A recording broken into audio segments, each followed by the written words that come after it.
பொறுமை, தாழ்மை, நிதானம், அன்பு, இது எதுவுமே இப்போ உள்ள ஜெனரேஷனுக்கு ரொம்ப தூரமாக இருக்குதுன்னு சொல்லலாம்.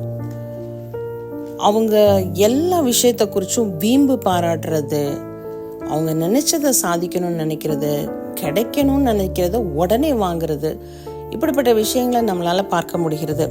வேதம் தெளிவாக சொல்லுது, இப்பொழுது உங்கள் வீம்புகளில் மேன்மை பாராட்டுகிறீர்கள், இப்படிப்பட்ட மேன்மை பாராட்டல் யாவும் பொல்லாங்காயிருக்கிறது. ஆதலால் ஒருவன் நன்மை செய்ய அறிந்தவனாயிருந்தும் அதை செய்யாமற் போனால் அது அவனுக்கு பாவமாயிருக்கும். இதுவும் ஒரு வகையான பாவம்தான்.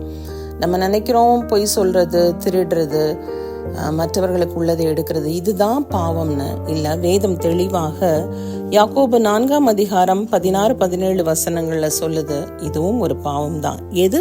வீம்பு பாராட்டுவது. அது மாத்திரம் இல்லாம தீமைக்கு தீமையையும் உதாசீனத்துக்கு உதாசீனத்தையும் சரி கட்டாமல் அதற்கு பதிலாக நீங்கள் ஆசீர்வாதத்தை சுதந்திரித்துக் கொள்ளும்படி அழைக்கப்பட்டிருக்கிறவர்கள் என்று அறிந்து ஆசீர்வதிங்கள்.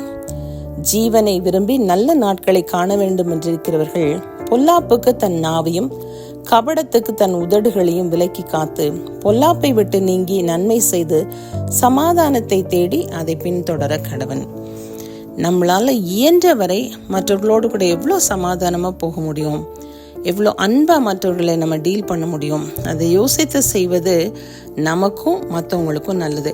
இது நம்மளுடைய ஃபிசிக்கல் ஹெல்த்துக்கும் நல்லது. டென்ஷன், ஸ்ட்ரெஸ், ஆன்சைட்டி, வரீஸ், இப்படி எல்லாம் பிரச்சனைகள் வராதபடிக்கு ஃபிசிக்கல் ப்ராப்ளம்ஸ்லேருந்து, ஸ்ட்ரெஸ்லேருந்து நம்மளை பாதுகாக்கிறது மாத்திரம் இல்லாமல் மற்றவர்களுக்கும் அது நன்மை பயக்கக்கூடிய காரியமாக இருக்கும். அதனால இன்னைக்கு இருக்கிற ஜெனரேஷன் கொஞ்சம் அதிகமாகவே பொறுமையை காத்து ரொம்ப மேன்மை பாராட்டாத படிக்கு தயவு உள்ளவர்களாக, சாந்த குணம் உள்ளவர்களாக, அன்பு உள்ளவர்களாக, சமாதானத்தை நாடுகிறவர்களாக இருப்பது நலம். Have a great day.